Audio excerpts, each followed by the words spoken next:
Bonjour tout le monde.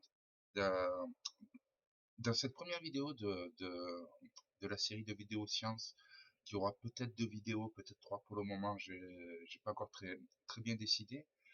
euh, je, je vais je vais vous parler du problème de la prévalence dans l'hypersensibilité. Parce que je considère que la prévalence dans l'hypersensibilité, aujourd'hui, c'est réellement un problème. Euh, la première chose que je veux dire avant de m'attaquer sérieusement au sujet, c'est que je suis absolument pas un scientifique, je ne suis absolument pas un soignant, je n'ai aucun diplôme ou aucune autorité dans le milieu. Dans le meilleur des cas, on peut me considérer comme un patient expert, mais même un patient expert, il y a quand même de très grosses limites à ce qu'il à ce qu'il peut généraliser de son propre cas pour pouvoir faire un savoir global d'une situation. Donc, en termes en termes d'autorité, de choses que je peux faire valoir, je suis au niveau zéro. Je veux aussi rappeler une chose, je vais vous donner quelques informations pour commencer. Quand on parle de haut potentiel intellectuel, on, on parle d'une prévalence de 2,3%. On parle d'hypersensibilité, qu'on parle du point de vue de Nathalie Claubert, qui pour moi est la scientifique à ce jour, qui est la seule en France à faire du boulot sérieux, ou qu'on parle d'Hélène Aron, dont le boulot est beaucoup plus discutable, mais qui est, on va dire, l'autorité internationale et la précurseur de, de ce domaine. Pour l'hypersensibilité, toutes deux parlent plutôt d'un seuil de 15 à 20%. Mais il y a une chose à bien prendre en compte, c'est que ce seuil de, de 15 à 20%, c'est quelque chose d'arbitraire. C'est quelque chose qu'on décide. La sensibilité, c'est un continuum. Ce n'est pas comme une jambe cassée. Est-ce qu'on a une jambe qui est cassée? Oui, non. C'est, on va avoir une sensibilité plus élevée, plus basse à certains seuils. Il y a un seuil de sensibilité à partir duquel on va dire, tiens, ce groupe-là, il est, il est remarquable dans le sens de distinguable. Il y a quelque chose à voir sur ce groupe précis, sur ce segment du continuum.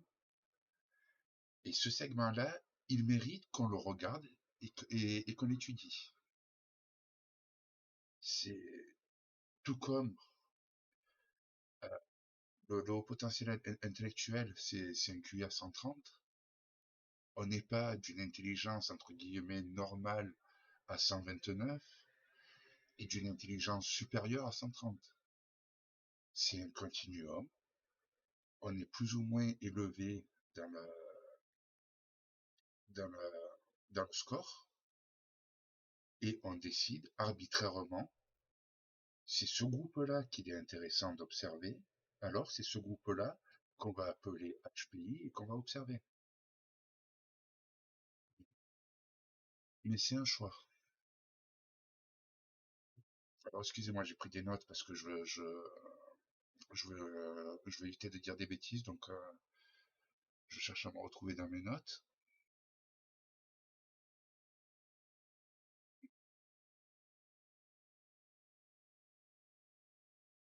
Voilà. Prenons un exemple dans le cadre de l'hypersensibilité. Aujourd'hui, ce qui va définir si on est hypersensible ou pas, c'est le nombre de personnes qui vont répondre de, de manière suffisante à un questionnaire pour être détecté en tant qu'hypersensible. Mais ce questionnaire, il est bien sûr composé de questions. Et imaginons que dans ce questionnaire, je pose la question, est-ce que dans un environnement festif, les stimuli vont vaguement vous déranger? J'aurai pas la même réponse que si je demande, est-ce que si dans un environnement, est-ce que dans un environnement festif, le- au lieu de demander si ça va vous déranger, je vais demander si ça va pas, si ça va vous perturber. si ça va vous faire fuir ou même si ça va vous faire renoncer au fait d'y aller parce que vous savez qu'il y a un environnement festif, selon la question que je pose, j'aurai pas autant de personnes qui vont se sentir concernées par ma question. Et donc, je vais cibler par mes questions un certain niveau de sensibilité. Donc, on ne peut aucunement dire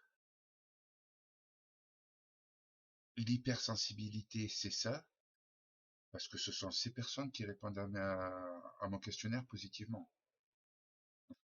C'est la manière dont le questionnaire est construit qui fait qu'un certain, qu'une certaine taille d'échantillon dans le continuum dont vous parlez va être concerné ou pas par ce dont on parle.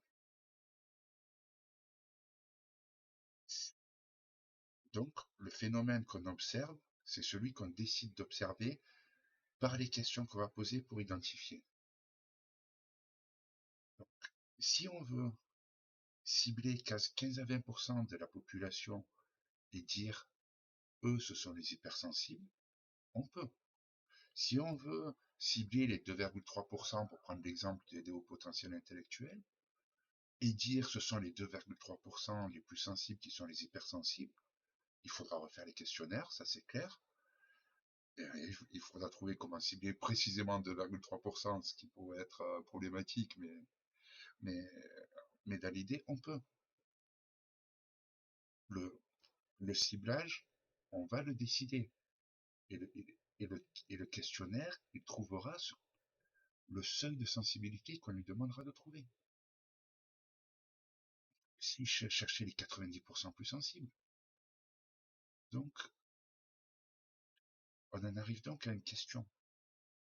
Quel est le phénomène que je veux étudier et pourquoi est-ce que je veux étudier ce phénomène? Qu'est-ce qui rend ce pourcentage de prévalence que je vais cibler pertinent? Pourquoi est-ce que ce sont ces gens-là que je veux observer? Excusez-moi, je retourne sur mes notes.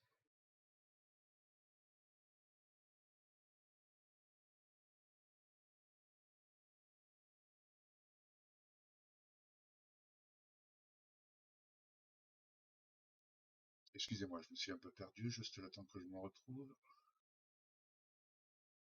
Voilà, tout à fait. Euh, moi, quand on me dit que les HPI qu'on cherche à identifier, ça correspond à 2,3% de la population, moi, ce que j'entends quand on parle de 2,3% de la population, c'est que c'est un public bien spécifique qui concerne des personnes, ça fait quand même des gros chiffres à la fin, mais des personnes très ciblées par rapport à la population générale, et donc peut-être qu'on va pouvoir identifier des besoins spécifiques qu'ils ont, comme par exemple peut-être qu'un jeune au QI de 130, il faut lui offrir un environnement scolaire plus adapté à la manière dont il est capable d'apprendre. Ou peut-être pas, je ne connais pas le sujet des hauts potentiels honnêtement, donc, mais toujours est-il, 2,3%, c'est une taille d'échantillon qui permet de cibler des besoins spécifiques, qui permet d'essayer de comprendre des choses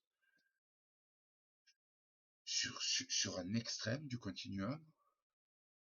Mais par contre, quand j'entends que pour la sensibilité, on veut étudier les 15 à 20% de la population, moi, ce que j'entends, c'est pas ça. Moi, si on me parle de 15 à 20% de la population générale, ce que j'entends, c'est euh, un phénomène, un phénomène de société. 20% de la population, c'est une personne sur 5.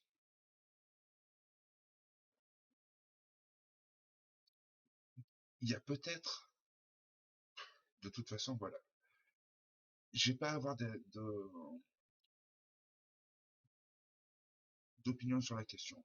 Euh, Est-ce que c'est, mais 15 à 20% de la population, on est bien d'accord qu'on est sur un ciblage beaucoup, beaucoup plus large sur la sensibilité que sur l'intelligence.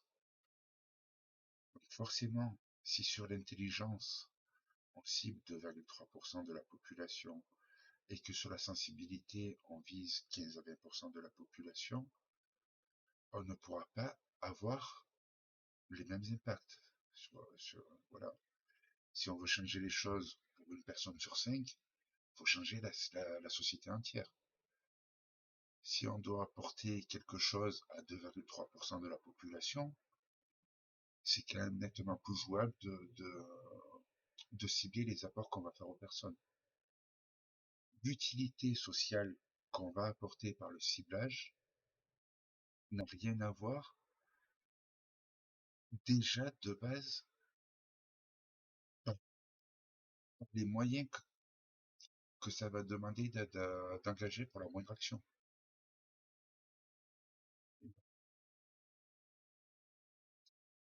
Après, voilà, je vous le dis, Nathalie Claubert et Lena Aron ont le même avis, elles parlent de 15 à 20% de la population. Moi, si je dois vous donner mon avis personnel, je serais plus sur un chiffre à 5%, ou pourquoi pas 2,3% ou 1%.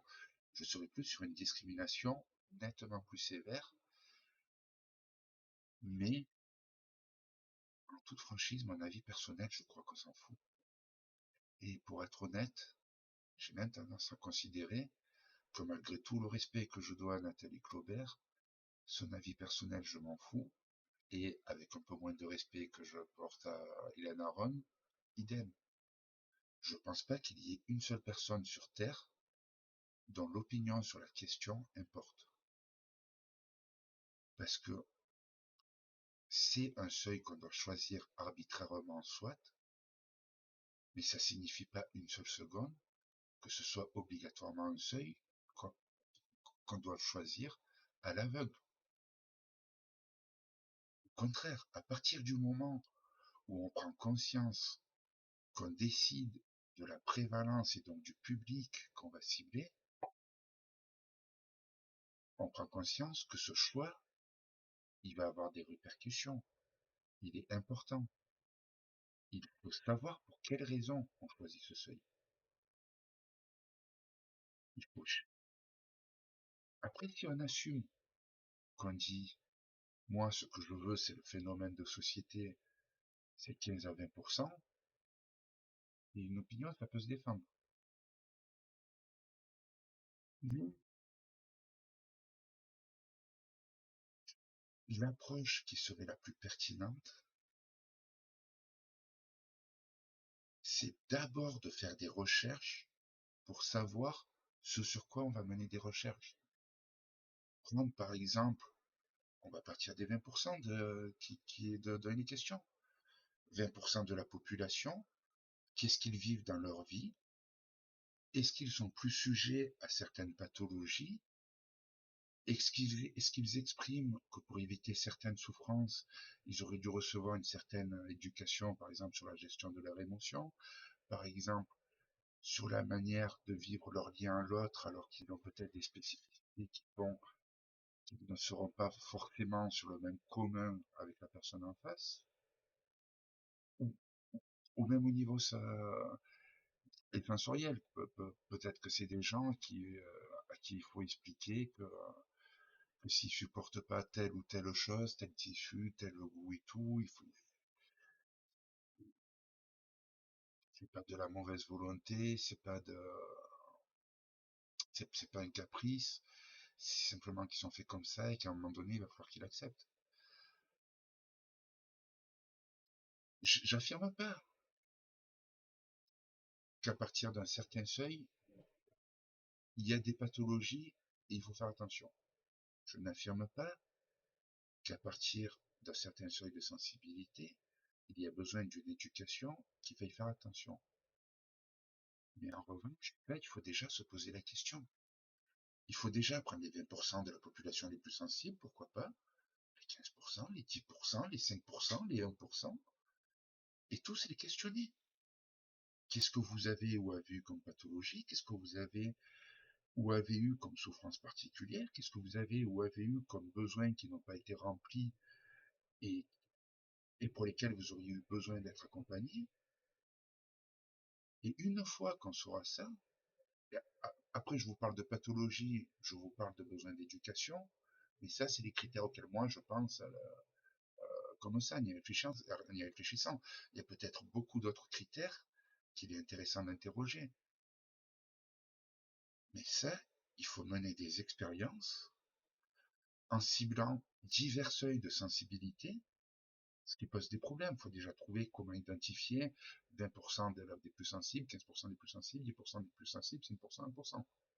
Ça, sauf erreur de ma part, au jour d'aujourd'hui, on ne sait pas le faire. Donc il y a des défis, il y a des problèmes, il y a des difficultés. Mais tant que ce travail ne sera pas fait, le seuil de 15 à 20%, il n'aura aucun sens.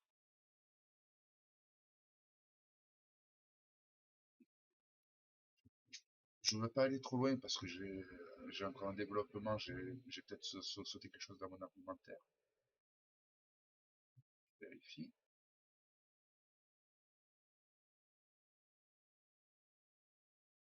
Oui. Euh, moi, comme je vous disais, j'ai parlé de pathologie, j'ai parlé de besoin d'éducation. Parce que s'il y a des individus qui, à partir d'un certain seuil, sont plus sujets à certaines pathologies, pouvoir les trouver, les, les identifier et pouvoir arriver à leur aide, c'est très important. Ou alors, si les personnes qui sont pathologiques et hypersensibles ou pathologiques et hyperempathiques, ils ont des besoins de soins qui sont un peu différents que les autres personnes, tout comme par exemple la santé mentale, on ne soignera pas un autisme de la même un autiste une personne atteinte par un trouble du spectre autistique, pardon, de, de la même manière qu'on soignera une personne qui ne l'est pas. Parce que la personne a des spécificités, parce que ces spécificités, il faut les prendre en compte, et il faut les prendre en compte aussi dans le soin. Et trouver qui il faut soigner, trouver comment il faut les soigner, c'est important, mais à la base, c'est quand même l'éducation qui compte le plus. Si on trouve les gens qui sont à risque de développer des pathologies avant qu'ils les développent, c'est ce que je vous disais, peut-être qu'on peut les apprendre à gérer leurs émotions, peut-être qu'on peut les aider à comprendre pourquoi ils sont d'un relationnel différent que ce que le reste du monde ça semble vivre, et donc pourquoi ils n'arrivent pas à vivre en relationnel normal. Peut-être qu'ils ont juste besoin qu'on leur explique des choses et que grâce à ça, ils ne seront jamais pathologiques. Donc, le seuil d'hypersensibilité qu'on va décider de détecter, c'est ce qui va décider de ce que c'est l'hypersensibilité. Et ce que c'est l'hypersensibilité, ça va avoir une grosse portée pour les gens qui seront identifiés comme hypersensibles. Si on identifie un phénomène de société et que grâce à ça, on sait quel pourcentage de la population pleure devant le roi lion, ça va être vachement intéressant, mais en toute franchise, à titre personnel, je m'en fous.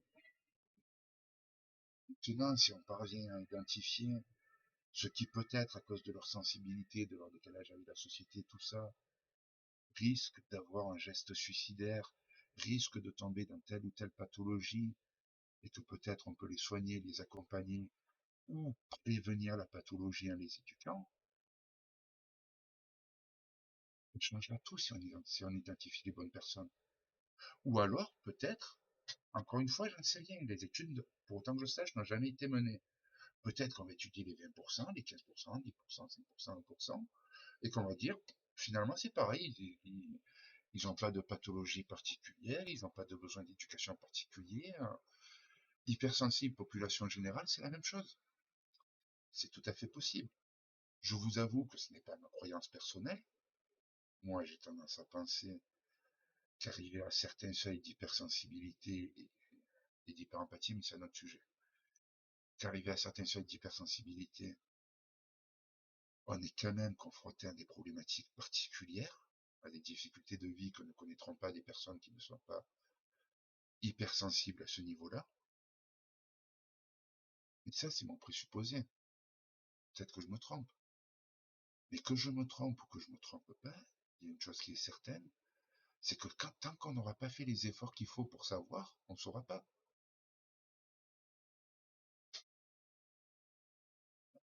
Je retourne,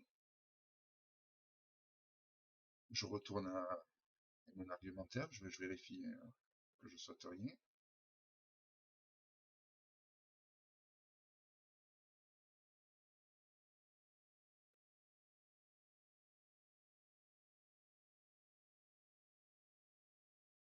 Oui, donc, je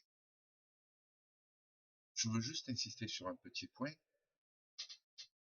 Si vous entendez l'argument qu'on sait que c'est 15 à 20% de la population qui est hypersensible parce que ce sont eux qui, qui sont trouvés par les questionnaires, pensez bien ça, ce n'est pas un argument valable. Si je demande à une personne si une ambiance festive la dérange, la perturbe, la fait fuir ou l'empêche de venir, je ne ciblerai pas le même niveau de sensibilité. Ce n'est pas les réponses, le nombre de gens qui répondent au questionnaire qui font le degré de l'hypersensibilité, le pourcentage des personnes hypersensibles. C'est sûr que le questionnaire va cibler. Au plus on ciblera une sensibilité élevée, au moins il se trouvera de personnes. Donc, le, le fait que des gens répondent au questionnaire n'est aucunement un argument pour dire que c'est ça l'hypersensibilité. On est sur un continuum, on prend une décision.